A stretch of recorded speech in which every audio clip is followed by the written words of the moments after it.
Good afternoon students. आज हम करेंगे बच्चों क्लास 12th का हमारा topic microscope and telescope. Microscope और टेलीस्कोप में सबसे पहले हम करेंगे आज सिंपल माइक्रोस्कोप। कौन सा टॉपिक करने जा रहे हैं बच्चों?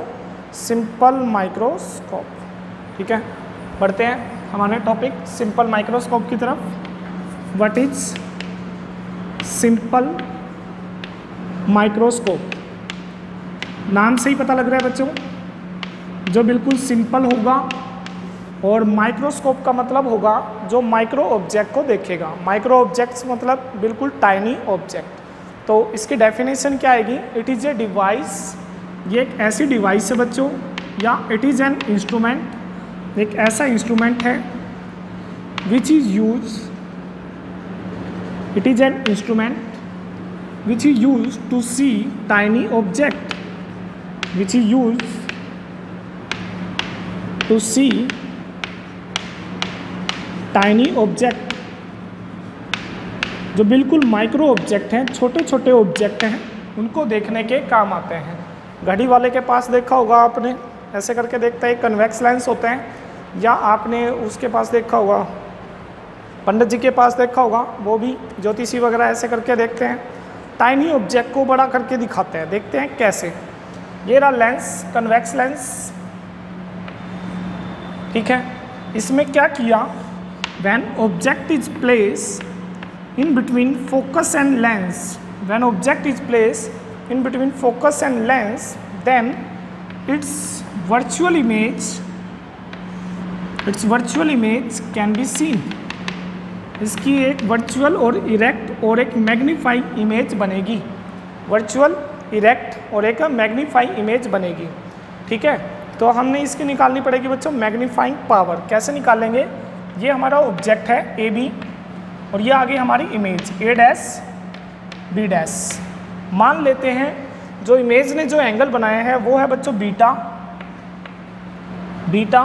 और जो ऑब्जेक्ट है हमारा वो बना रहे हैं एंगल अल्फा। लेकिन ऑब्जेक्ट को हम उतने ही डिस्टेंस पे लेके जाएंगे जहां इमेज होगी, क्योंकि जो मैग्नीफाइंग पावर का जो फॉर्मूला होता है बेटा, वो होता है beta by alpha. Beta by alpha क्या है? बीटा क्या है? एंगल सबटेंडेड बाय इमेज, और अल्फा क्या है? Angle subtended by object. ठीक है, angle subtended bye image at least distance of distinct vision, and what is alpha? Angle subtended by object at least distance of distinct vision. तो ये आ जाएगा M, आ जाएगा हमारा बीटा बाय अल्फा। ठीक है, हम इसमें ले लेते हैं since angles are very very small, हम इसमें ले रहे हैं बेटा 10 बीटा और 10 अल्फा, 10 बीटा एंड 10 अल्फा।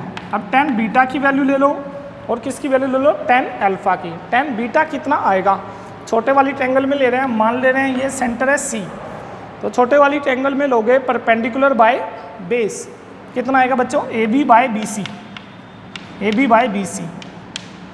और 10 अल्फा कितना आएगा? ये पॉइंट मान लेते हैं D, D B dash by B dash C, D B dash by B dash C.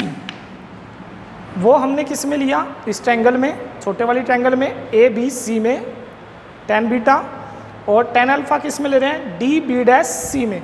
10 alpha ले रहे हैं डी बी डैश सी में, 10 बीटा इसमें लिया, 10 अल्फा ले रहे हैं इसमें, परपेंडिकुलर बाय बेस। अब ये कट जाएगा, क्योंकि जो ए बी है वो हमारा किसके इक्वल है बच्चों? डी बी डैश के इक्वल है साइज में इक्वल है। तो ये आ गया बी डैश सी बाय कितना आ जाएगा? B C, B dash C by B C. तो एम आ जाएगा बच्चों, हमारी मैग्नीफाइंग पावर आएगी B dash C by B C. What is B dash C? B dash C किसका डिस्टेंस होगा? इमेज का। ये मान लेते हैं हम वी, और बी सी कितना होगा? बी सी, बी से सी, ये आ जाएगा यू, ऑब्जेक्ट का डिस्टेंस, ये आ गया हमारा यू। तो मैग्नीफाइंग पावर किसकी इक्वल आ गई? B dash C. B dash सी की वैल्यू पुट करेंगे हम माइनस वी, और बी सी की वैल्यू कितनी पुट करेंगे? Minus you. कैंसिल हो गया बच्चों, तो मैग्नीफाइंग पावर आएगी हमारी V by U, V by U. M क्या है यहाँ पे? Magnifying power. मतलब ऑब्जेक्ट को जितना पास लेके आओगे उतनी ही बड़ी इमेज बनेगी, जितना पास लेके आओगे उतनी बड़ी इमेज बनेगी, जितनी ज़्यादा दूर बनेगी उतनी बड़ी इमेज बनेगी। यहाँ से हमें पता लग रहा है कि व्हाट इज़ सिंपल माइक्रोस्कोप। बिल्कुल बेसिक सी डिवाइस है, सिंपल सी डिवाइस है, माइक्रोस्कोप है, माइक्रो पार्टिकल्स को देखने के काम आता है। तो ये था हमारा बच्चों सिंपल माइक्रोस्कोप। एक तरीका हमने कर लिया मैग्नीफाइंग पावर फाइंड आउट करने का, एक और मैग्नीफाइंग पावर फाइंड आउट कर रहे हैं फोकल लेंथ की फॉर्म में। देखते हैं कैसे मैग्नीफाइंग पावर का फॉर्मूला है हमारा। उससे पहले हम ये कर रहे हैं लेंस फॉर्मूला क्या होता है हमारा। लेंस फॉर्मूला होता है बच्चों हमारा 1/f is equal to 1/v minus 1/u। क्योंकि लेंस यूज किया हमने तो इसके लिए हम अप्लाई कर सकते हैं लेंस फॉर्मूला में what is u what is v। u क्या होता है डिस्टेंस ऑफ ऑब्जेक्ट और v क्या होता है बच्चों डिस्टेंस ऑफ इमेज और f क्या होता है फोकल लेंथ। ठीक है, मैं इन सभी को v से मल्टीप्लाई कर रहा हूँ। v/f is equal to v/v minus v/u। v/v गया कट बच्चों, जब v से मल्टीप्लाई किया तो क्या आया यहाँ पे v/f। ये सोल्व करोगे v/f इज इक्वल टू आएगा 1 minus v/u, 1 minus v/u। And what is v/u। v/u is the magnifying power m, इसके इक्वल आ गया हमारा m। तो ये आ गया हमारा v/f is equal to 1 minus f, क्योंकि v/u किसके इक्वल होता है हमारा m के। तो m इधर बाकी इधर, तो m आ जाएगा बच्चों हमारा 1 माइनस v/f, 1 माइनस v/f। कैसे सोल्व करेंगे हम इसको देखते हैं। ये आ गया। अब हम ये फोकल लेंथ है, यहाँ हम आई लगा के देख रहे हैं, हम इसको आई लेंस भी बोल सकते हैं। कौन सा लेंस बोल सकते हैं आई लेंस, क्योंकि यहाँ हमने आई लगा के देखा है इसको। ठीक है, क्योंकि किसी में 2 लेंस भी आएंगे, 2 से ज़्यादा लेंस भी आएंगे तो देखना। तो m आ जाएगा हमारा मैग्नीफाइंग पावर आ जाएगी। और जो इमेज बनी है वो कितने डिस्टेंस पे देखेंगे, at least distance of distinct vision, जहाँ तक हमारी आंखें नॉर्मली देख सकती हैं, अप्रोक्सीमेटली 25 सेंटीमीटर। तो v की वैल्यू हम क्या पुट कर देंगे यहाँ पे माइनस d, 1 प्लस कितना आ जाएगा d/fe। ठीक है, magnifying power of eye lens. यहाँ एक ही लेंस है इसलिए मैंने me लिख दिया, ताकि जो हम नेक्स्ट टॉपिक करेंगे उसमें हमें पजल ना हो। ठीक है, तो d क्या है यहाँ पे, d क्या बच्चों, d है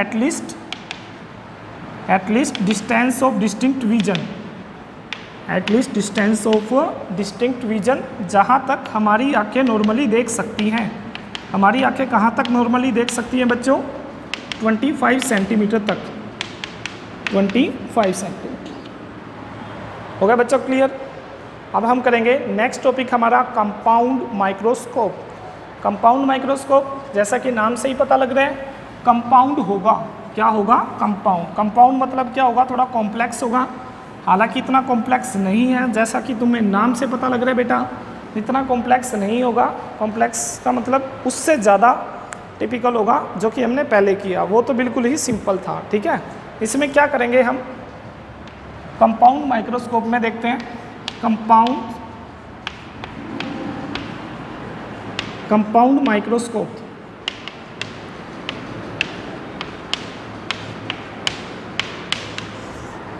कंपाउंड माइक्रोस्कोप में देखो बच्चों कैसे करेंगे। इसमें 2 लेंस का यूज करेंगे हम। सिंपल में क्या किया था, एक ही लेंस का यूज किया था। कंपाउंड में हम 2 लेंस का यूज करेंगे। कैसे, ये तो आ गया सिंपल।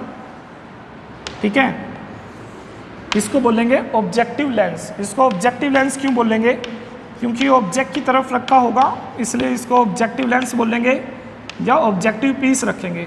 ऑब्जेक्ट इधर रखा होगा हमारा दूर, ये क्या करेगा, उसकी एक इमेज बनाएगा।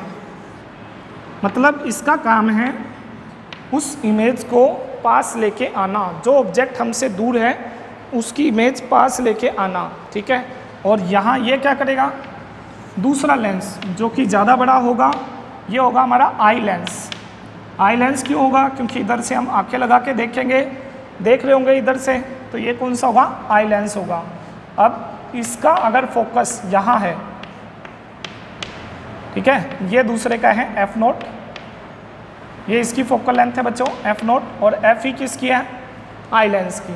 तो इमेज कहाँ बनेगी देखते हैं। एक लाइट तो गई बच्चों ऐसे, दूसरी गई यहाँ, ये हो जाएगी डाइवर्ज, क्योंकि ये जो इमेज बनी है इससे, ये ऑब्जेक्ट है AB, ये इमेज बनी है बच्चों ए डैश बी डैश। ये जो इमेज बनी है इसके लिए किसका काम करेगी? इसकी जो इमेज है वो इसके लिए ऑब्जेक्ट का काम करेगी। इसकी जो इमेज है वो इसके लिए किसका काम करेगी बच्चों? ऑब्जेक्ट का।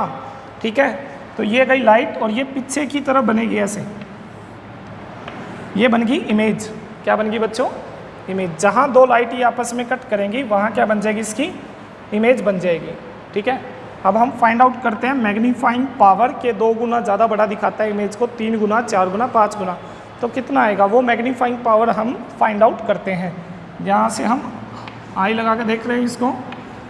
ठीक है, तो ये आ गया ह्यूमन आई, ये आ गया आई। यहाँ से देखा हमने लाइट गई थी ऐसे, लेकिन आगे जाके तो क्या होगी, ये और ज़्यादा एक्सपेंड होगी। ठीक है, डाइवर्ज होगी तो पीछे मिला देते हैं इसकी इमेज। ये आगे बच्चों A double dash B double dash, A double dash B double dash. अब हम फाइंड आउट करते हैं इसकी मैग्नीफाइंग पावर। तो मैग्नीफाइंग पावर देखो कैसे फाइंड आउट कर रहे हैं। मैग्नीफाइंग पावर हमें पता है बच्चों, मैग्नीफाइंग पावर का फॉर्मूला क्या होता है? Beta by alpha, beta by alpha. Image ने कितना एंगल बनाया? फाइनल इमेज ने इसके ऊपर कितना एंगल बनाया बच्चों? बीटा। ये पॉइंट मान लेते हैं C1 और ये मान लेते हैं सेंटर से C2। ठीक है, सेंटर से है ये, थोड़ा सा इधर उधर अगर आपको दिख रहा है तो ये आएगा बीटा बाई अल्फा। बीटा किसके इक्वल? अब वो ले लेते हैं 10 बीटा बाई कितना आएगा? 10 अल्फा। टेंजेंट ले लेते हैं 10 बीटा बाई 10 अल्फा। बीटा कहाँ आएगा? इमेज ने एंगल बनाया। अल्फा कहाँ है? ऑब्जेक्ट को फाइनल इमेज के ऊपर लेके आओ। ऑब्जेक्ट को फाइनल इमेज के ऊपर लेके आओ। तो कहाँ आ गया? यहाँ आ गया, ये आ गया, ये बन गया एंगल अल्फा। कितना बन गया बच्चों? Angle alpha. ठीक है, ये स्मॉल वाला पार्ट है बच्चों, अल्फा है। ये मान लेते हैं, कोई और पॉइंट मान लेते हैं डी। अब क्या करेंगे, इसके अंदर हम 10 बीटा और 10 अल्फा की वैल्यू निकाल लेते हैं। 10 बीटा कितना आएगा? A double dash B double dash upon में B double dash C1 perpendicular upon में बेस, परपेंडिकुलर अपॉन में बेस। ये ट्रायंगल है। ठीक है, कौन सी ट्रायंगल ली थी हमने? A double dash B double dash C1। ठीक है, और दूसरी 10 अल्फा लेते हैं। 10 अल्फा कैसे लोगे? परपेंडिकुलर अपॉन में बेस। ठीक है, कौन सी ट्रायंगल ले रहे हैं? D B double dash C1, D B double dash C1 perpendicular upon में base. D B double dash upon में कितना आएगा? B double dash C1, B double dash C1। Cancel करो, हो गया कैंसिल, हो गया। ये आ गया बच्चों A double dash B double dash upon में D B double dash, D B double dash. ठीक है, और ये सारा किसके इक्वल आएगा? अगर हम इसको सोल्व करते हैं तो A double dash B double dash D B double dash है बच्चों ए बी के, किसके इक्वल आ गया? ए बी के। और अगर हम इसमें मल्टीप्लाई कर देते हैं ए डैश बी डैश से और इसी से डिवाइड कर देते हैं क्या कर देते हैं? इसी से डिवाइड, उसी से मल्टीप्लाई कर दिया ए डैश बी डैश से, जो इसके लिए इमेज का काम कर रही थी और इसके लिए ऑब्जेक्ट का काम कर रही थी, उससे हमने मल्टीप्लाई कर दिया। तो ये आ गई बच्चों एक की मैग्नीफाइंग पावर। ठीक है, और ये किसकी आ गई? दूसरे की magnifying power. Total magnifying power आएगी, दोनों लेंस की मैग्नीफाइंग पावर को अगर हम मल्टीप्लाई कर दें तो कैसे? इस लेंस के लिए, आई लेंस के लिए ये इमेज है, ये ऑब्जेक्ट है, तो साइज ऑफ इमेज अपॉन में size of object, height of image upon में हाइट ऑफ ऑब्जेक्ट। और दूसरे लेंस के लिए इस लेंस के लिए ये इमेज है, ये ऑब्जेक्ट, तो हाइट ऑफ इमेज अपॉन में height of object, height of image upon में हाइट ऑफ ऑब्जेक्ट। ये दूसरे की मैग्नीफाइंग पावर हो जाएगी। तो सोल्व करते हैं, देखते हैं कितना रिजल्ट आया है हमारा। ठीक है, आगे बढ़ते हैं इसमें।